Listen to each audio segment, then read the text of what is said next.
যে পরিমাণ তেলাওয়াত ওমর রাদিয়াল্লাহু তাআলা আনহুর গুণ করেছিল, সূরা তাহা পাঠ করা শুরু করছেন। এই সূরা তাহার কয়েকটি আয়াত যখন ওমর ফারুক রাদিয়াল্লাহু তাআলা আনহু তার কানে শ্রবণ করছেন, তার কানে প্রবেশ করার সাথে সাথেই এই কোরআনের তাসির তার দিলের মধ্যে লেগে গেছে। এই ওমর রাদিয়াল্লাহু তাআলা আনহু ছিল কাফের, সেই কাফের থেকে তিনি আজকে মুসলমান হয়ে ইমানদার হয়ে জান্নাতীদের দলে অন্তর্ভুক্ত হয়ে গেছে। এই কোরআনুল কারীমের সাথে যাদের সম্পর্ক তাদের মর্যাদা অবশ্যই বাড়বে। এই কোরআন যদি সমাজের ভিতরে প্রয়োগ করা হয়, এই সমাজটা সুন্দর পরিবেশে রূপান্তরিত হবে রে ভাই। এই কোরআন যদি একটা ঘরের ভিতরে রূপান্তরিত করা হয়, সেই ঘরটা কিরকম হবে জানেননি? আল্লাহ রাসূল সাল্লাল্লাহু আলাইহি ওয়াসাল্লাম বলছেন, যে ঘরের ভিতরে কোরআন তেলাওয়াত করা হয়, যে ঘরের ভিতরে কোরআন আলোচনা করা হয়, দ্বীনি আলোচনা করা হয়, সেই ঘরটা কিরকম জানো?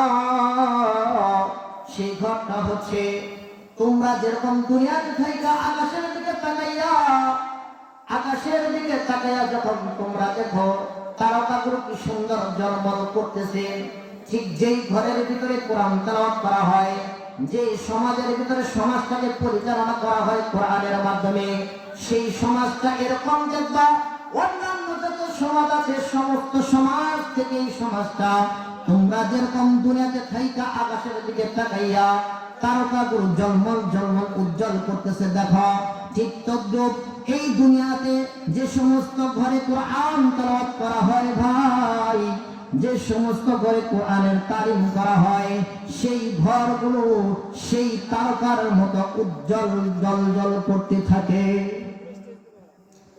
এরকম কোরআনের সাথে সম্পর্ক থাকার কারণে অনেক মানুষের দিল খুলে গেছে। এক দুইজন ব্যক্তির কথা বলতেছি ভাই, এটা আমেরিকার ঘটনা। এক যুবক এক মসজিদে নামাজ পড়তো, মুসলমান ভাই। সেই যুবক একটা চাকরি করতো, জব করতো। চাকরি করা অবস্থায় অন্য একটা খ্রিস্টান মেয়ের সাথে তার সম্পর্ক হয়ে যায়। সেই যুবক প্রত্যেক দিন তিনি 5 ওয়াক্ত নামাজ পড়েন। 5 ওয়াক্ত নামাজ পড়ার পরে আল্লাহর বান্দা ইমাম সাহেবের সাথে সাক্ষাৎ করেন। ইমাম সাহেবের সাথে সাক্ষাৎ করার পর ইমাম সাহেব তাকে দেখে যে এই আল্লাহর বান্দা নামাজ পড়তে আসতেছে। এ ভাই বোঝার বিষয়, কিচ্ছা কাহিনী মাকসাদ না রে ভাই। আপনি এখনো ভুলের মধ্যে আছেন। আপনার জীবনটাকে পরিবর্তন করা দরকার, আপনার পরিবারটাকে পরিবর্তন করা দরকার, আপনার ঘরটাকে পরিবর্তন করা দরকার। আজকে সমাজের প্রত্যেকটা ঘরে ঘরে কোরআন না থাকার কারণে এত বেহায়াপনা, লাজ্জতা হয়েছে, এত অশ্লীলতা হয়েছে, এত খারাপনা একমাত্র একটাই কারণ, সেটা ঘরের ভিতরে কোরআন নাই। ঘরের থেকে কোরআনকে বিরক্ত কইরা আজকে ঘরের ভিতরে শয়তানের বাস্ক চলে আসছে। কথা বলেন ঠিক কিনা? এরকম অবস্থা আমাদের সমাজটা।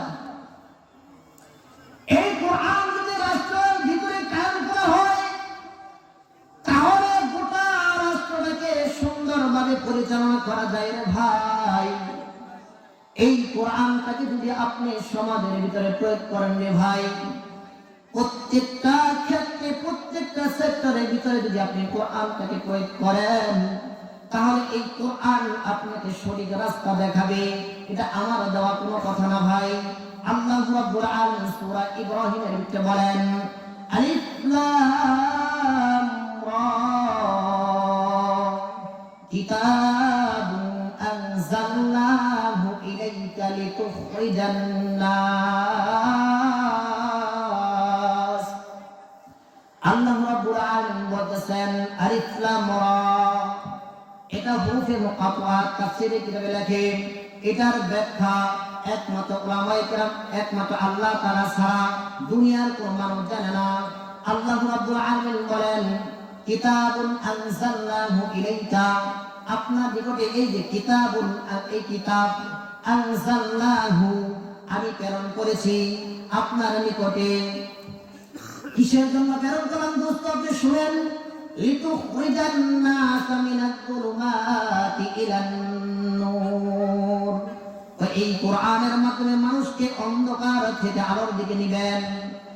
বলতেছিলাম ভাই, যুবক ভাই 5 ওয়াক্ত নামাজ পড়া শুরু করছে, 5 ওয়াক্ত নামাজ পড়তেছে, দিন দিন যাচ্ছে যাচ্ছে, হঠাৎ করে তার যে জায়গায় তিনি চাকরি করেন, ওই চাকরি করা অবস্থায় খ্রিস্টান মেয়ের পাল্লায় পড়ে যায় রে ভাই। তার সাথে একটা ইজ্জত সম্পর্ক গড়ে ওঠে, দিন দিন তাদের সম্পর্ক বেড়েই চলতেছে। এক পর্যায়ে আল্লাহর বান্দা ওই মেয়েকে প্রস্তাব দিয়েছে, আমি তোমাকে বিবাহ করতে চাই। মেয়ে বলতেছে, শোনো শোনো, তুমি তো ইসলাম ধর্মে আছো, আমি খ্রিস্টান ধর্মে আছি। ইসলাম ধর্মে থাকা অবস্থায় খ্রিস্টান ধর্মের মেয়েকে বিবাহ করা তো জায়েজ না।